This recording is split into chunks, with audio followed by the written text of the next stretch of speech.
ನಮಸ್ಕಾರ ಎಲ್ಲ ನಮ್ಮ ಡಿಪಾಸಿಟರ್ಸ್ ಬಂಧುಗಳಿಗೆ. ತಮಗೆಲ್ಲ ಗೊತ್ತಿರೋ ಹಾಗೆ ನಮ್ಮ ಈ ರಾಘವೇಂದ್ರ ಬ್ಯಾಂಕಿನ ಹೋರಾಟ, ನಮ್ಮ ಹಣ ವಾಪಸ್ ಪಡೆಯುವಂಥ ಹೋರಾಟ ಏನಾಗ್ತಾ ಇದೆ, ಇದು ದಿನದಿಂದ ದಿನಕ್ಕೆ ಬಹಳ ಕ್ಲಿಷ್ಟಕರವಾಗ್ತಾ ಇದೆ. ಇದರಲ್ಲಿ ಕಾರ್ಯಾಂಗ ಅಂದರೆ ಎಕ್ಸಿಕ್ಯೂಟಿವ್ನಲ್ಲಿ RBI ಇರ್ಬೋದು, RCS ಇರ್ಬೋದು, ಸೆಂಟ್ರಲ್ ಗೌರ್ಮೆಂಟ್ ಇರ್ಬೋದು, ಸ್ಟೇಟ್ ಗೌರ್ಮೆಂಟ್ ಇರ್ಬೋದು, ವಿವಿಧ ಇಲಾಖೆಗಳಿರ್ಬೋದು, ವಿವಿಧ ಅಧಿಕಾರಿಗಳಿರ್ಬೋದು, ಮತ್ತು ಪೊಲೀಸ್ ಇನ್ವೆಸ್ಟಿಗೇಷನ್ ಇರ್ಬೋದು, CBI ಇರ್ಬೋದು, ಎಲ್ಲಾನು ಇನ್ವಾಲ್ವ್ ಆಗಿದೆ. ಇದೆಲ್ಲದರ ಜೊತೆಗೆ ಸೇರಿ ನಾವು ಹೋರಾಟ ನಡೆಸುವಂಥ ಒಂದು ಮಟ್ಟ ಆದರೆ ಈ ರಾಜಕಾರಣಿಗಳ ಜೊತೆ ಅಂತ ಹೇಳಿದ್ರೆ ಈಗ ಸರ್ಕಾರದಲ್ಲಿರ್ತಕ್ಕಂಥ ಮಂತ್ರಿ ಇರ್ಬೋದು, MLA ಇರ್ಬೋದು, MP ಗಳಿರ್ಬೋದು, MLCಗಳು ಇರ್ಬೋದು, ಅಥವಾ ಬೇರೆ ಬೇರೆ ವಿವಿಧ ರಾಜಕಾರಣಿಗಳಿರ್ಬೋದು, ಅಥವಾ ನಮಗೆ ಮಂತ್ರಿಗಳ ಜೊತೆ ಆಕ್ಸೆಸ್ ಕೊಡುವಂಥ ರಾಜಕಾರಣಿಗಳಿರ್ಬೋದು. ಸೊ ಹೀಗೆ ರಾಜಕಾರಣ ಲೆವೆಲಲ್ಲಿ ಒಂದು ಮಟ್ಟ ಆದರೆ ನ್ಯಾಯಾಂಗದಲ್ಲೂ ಅಂದರೆ ಕೋರ್ಟ್ ಅಥವಾ ಲೀಗಲ್ ಸಿಸ್ಟಮ್ ಜೊತೆಗೆ ಜುಡಿಷಿಯರಿ ಜೊತೆಗೂ ಸಾಕಷ್ಟು ಕೆಲಸಗಳಾಗಬೇಕಾಗಿದೆ. ಹೀಗಾಗಿ ಈ ಮೂರು ಅಂಗಗಳ ಒಂದು ಹೋರಾಟ ನಮ್ಮ ರಾಘವೇಂದ್ರ ಬ್ಯಾಂಕ್ಗೆ ಅನಿವಾರ್ಯವಾಗ್ತಾ ಇದೆ.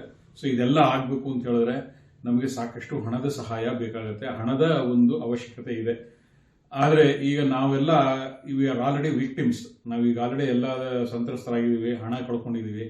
ಈಗ ಮತ್ತೆ ಜೊತೆಗೆ ನಿಮ್ಮ ಹತ್ರ ಸಾಕಷ್ಟು ಹಣವನ್ನು ತಮ್ಮಿಂದ ಸಂಗ್ರಹಿಸಿದ್ದೀವಿ. ಹಾಗಾಗಿ ಇನ್ನು ಮುಂದೆ ನಿಮ್ಮ ಹತ್ರ ಹಣ ವಾಪಸ್ ಸಂಗ್ರಹಿಸಬೇಕು ಅಂತ ಹೇಳಿದ್ರೆ ನಮಗೆ ಒಂದು ಸಂಕೋಚ ಆಗುತ್ತೆ. ಹಾಗಾಗಿ ಇದಕ್ಕೆ ನಾವು ಬೇರೆ ಇನ್ನೊಂದು ಯೋಚನೆ ಮಾಡಿದ್ದೀವಿ. ಅದೇನಪ್ಪ ಅಂತ ಹೇಳಿದ್ರೆ ನಮ್ದೊಂದು YouTube ಚಾನೆಲ್ ಇದೆ, Facebook ಪೇಜಸ್ ಇದೆ. ಹೀಗಾಗಿ ಇದರಲ್ಲಿ ಸಬ್ಸ್ಕ್ರೈಬರ್ಸ್ ಹೆಚ್ಚಾದಾಗ ಅದನ್ನು ನಾವು ಮಾನಿಟೈಸ್ ಮಾಡಬಹುದು. ಹಾಗಾಗಿ ತಾವೆಲ್ಲರೂ ನಮ್ಮ YouTube ಚಾನೆಲ್ಗೆ ಸಬ್ಸ್ಕ್ರೈಬರ್ಸ್ ಆಗಿ ಮತ್ತೆ ಫೇಸ್ಬುಕ್ನಲ್ಲಿ ಫಾಲೋ ಮಾಡಿದಾಗ ನಮಗೆ ಹೆಚ್ಚಿನ ಸಂಖ್ಯೆಯಲ್ಲಿ ಫಾಲೋವರ್ಸು ಸಬ್ಸ್ಕ್ರೈಬರ್ಸು ಆದಾಗ ನಾವು ಮಾನಿಟೈಸ್ ಮಾಡಬಹುದು. ಮತ್ತೆ ನಾವು ಮಾಡುವಂಥ ಪ್ರತಿಯೊಂದು ನಾವು ನೋಡ್ತಾ ಇರೋ ಹಾಗೆ ಜಿಯೋ ಮೀಟ್ ಅಲ್ಲಿ ನಾವು ಪ್ರತಿ ವಾರ ಯೂಟ್ಯೂಬಲ್ಲಿ ಫೇಸ್ಬುಕ್ಕಲ್ಲಿ ಲೈವ್ ಮಾಡಿದಾಗ ಇರ್ಬೋದು, ಅಥವಾ ಬೇರೆ ಬೇರೆ ವಿಡಿಯೋಗಳನ್ನು ಹಾಕಿದಾಗ ಅದಕ್ಕೆ ಒಳ್ಳೆ ರೆಸ್ಪಾನ್ಸ್ ಬರ್ತಾ ಇದೆ, ಮತ್ತೆ ಜನ ನೋಡ್ತಾ ಇದ್ದಾರೆ. ಹಾಗಾಗಿ ಇದನ್ನ ನಾವು ಮಾನಿಟೈಸ್ ಮಾಡ್ಕೊಳ್ಳುವಂತ ಒಂದು ಯೋಚನೆ ನಡೆಸ್ತಾ ಇದ್ವಿ.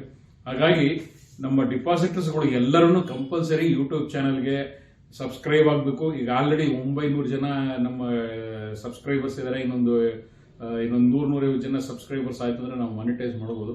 ಹಾಗಾಗಿ ಹೆಚ್ಚಿನ ಸಂಖ್ಯೆಯಲ್ಲಿ ಜನ ಸಬ್ಸ್ಕ್ರೈಬ್ ಮಾಡಬೇಕು, ಫೇಸ್ಬುಕ್ ಪೇಜನ್ನು ಫಾಲೋ ಮಾಡಬೇಕು.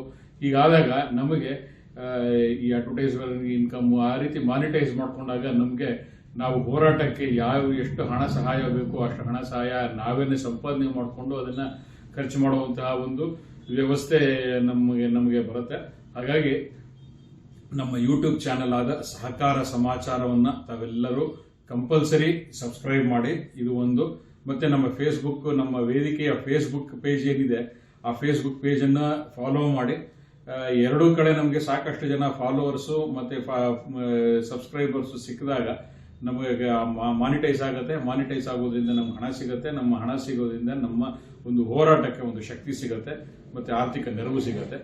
ಜೊತೆಗೆ ನಿಮಗೆ ಆರ್ಥಿಕ ಹೊರೆ ಇಲ್ಲದ ಹಾಗೆ ನಮ್ಮ ಹೋರಾಟವನ್ನು ನಡೆಸುವಂತ ಒಂದು ಒಳ್ಳೆಯ ಸದಾವಕಾಶ ಸಿಗುತ್ತೆ. ಹಾಗಾಗಿ ತಮ್ಮೆಲ್ಲರೂ ಸವಿನಯ ಪ್ರಾರ್ಥನೆ, ತಾವೆಲ್ಲರೂ ನಮ್ಮ YouTube ಚಾನೆಲ್ ಅನ್ನು ಸಬ್ಸ್ಕ್ರೈಬ್ ಮಾಡಿ, ವಿಡಿಯೋಗಳನ್ನು ನೋಡಿ, ಮತ್ತೆ ನಿಮ್ಮ ಮನೆ ಮಂದಿಯವರೆಲ್ಲರನ್ನು ಸಬ್ಸ್ಕ್ರೈಬ್ ಮಾಡಿಸಿ, ಮತ್ತೆ ನಿಮ್ಮ ಗುರುತು ಪರಿಚಯ ಇರೋರು ಎಲ್ಲರಿಗೂ ಎಲ್ಲ ಕಡೆ ಶೇರ್ ಮಾಡಿ.